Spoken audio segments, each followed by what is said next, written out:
Ezekiel 25:17. The path of the righteous man is beset on all sides by the iniquities of the selfish and the tyranny of evil men. Blessed is he who in the name of charity and goodwill shepherds the weak through the valley of darkness, for he is truly his brother's keeper and the finder of lost children. And I will strike down upon thee with great vengeance and furious anger those who attempt to poison and destroy my brothers. And you will know my name is the Lord when I lay my vengeance upon thee.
Develop this political maturity, they're able to see the recent trends in these political elections. They see that whites are so evenly divided that every time they vote, the race is so close they have to go back and count the votes all over again. And which means that any block, any minority that has a block of votes that stick together is in a strategic position. Either way you go, that's who gets it. You're in a position to determine who go to the White House and who stay in the doghouse. You're the one who has that power. You can keep Johnson in Washington, D.C., or you can send him back to his Texas cotton patch.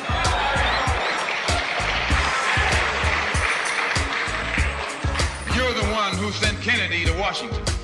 You're the one who put the present Democratic administration in Washington, D.C. The whites were evenly divided. It was the fact that you threw 80% of your votes behind the Democrats that put the Democrats in the White House. When you see this, you can see that the Negro vote is the key factor. And despite the fact that you are in a position to be the determining factor, what do you get out of it? The Democrats have been in Washington, D.C. only because of the Negro vote. They've been down there 4 years. And all other legislation they wanted to bring up, they brought it up and gotten it out of the way, and now they bring up you. And now they bring up you. You put them first and they put you last. Because you're a chump.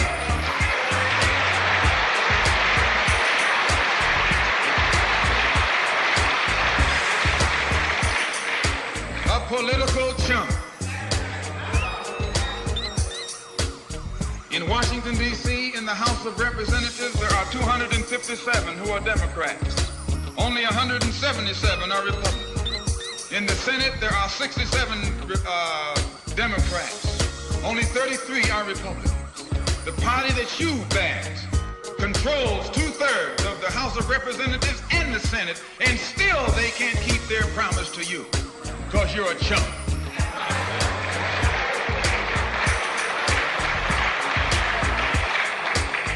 Anytime you throw your weight behind a political party that controls 2/3 of the government, and that party can't keep the promise that it's made to you during election time, and you're dumb enough to walk around continuing to identify yourself with that party, you're not only a chump, but you're a traitor to your race.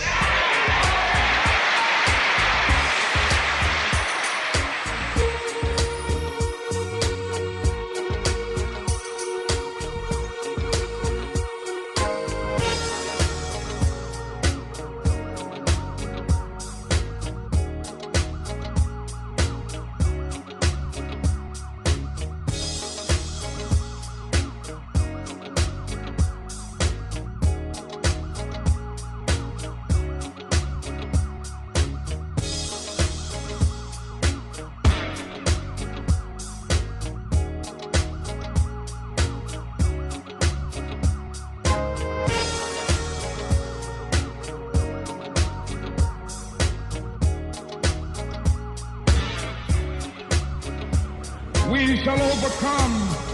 Deep in my heart, I do believe we shall overcome.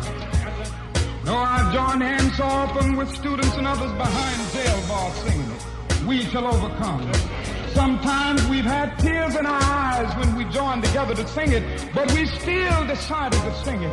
We shall overcome. No, before this victory's won, some will have to get thrown in jail some more, but we shall overcome. Don't worry about us. Before the victory's won, some of us will lose jobs, but we shall overcome.